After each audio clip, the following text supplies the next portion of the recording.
यार मां त चवां थो त चाचे शामरात वारा ही ॻोठ छॾे हलिया वञनि। हुननि जो आख़िरी सहारो हुननि जो पुटु मल्हार हुयो, हाणे उहो ई न ई रहियो, तूं कंहिंजी आसरे रहंदा? हाणे त खान बहादुर बि हुनजो दुश्मन थी बीठो आहे। हाणे तूं ई ॿुधाए त हुनजो साथ केरु ॾींदो? यार सोडा मां त आहियां मल्हार जे खून जो मयारी, तो सिर वञे त भली वञे। मां त चाचे शाह मुरादारनि सां हर हाल में निभाईंदुसि।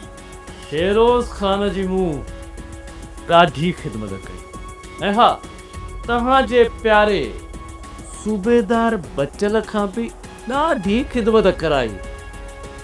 जीअं सुभाणे कोई ईअं न चए त फेरोज़ अली ख़ान साहब जे पुट जी ख़िदमत SSP ज़र अली न कई। हा मूंखे सॼी ख़बर आहे, पर आऊं बि को बेक़दरो माण्हू न आहियां। तोखे तुंहिंजी इन चाकरीअ जो सुहिणो फल ॾींदुसि।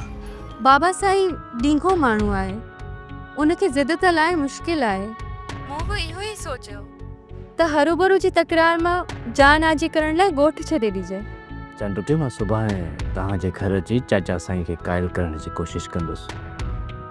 तव्हां शहर में शिफ्ट थी वेंदो त मां बि टेंशन खां फिरी पंहिंजी आराम सां ड्यूटी करे सघां थो।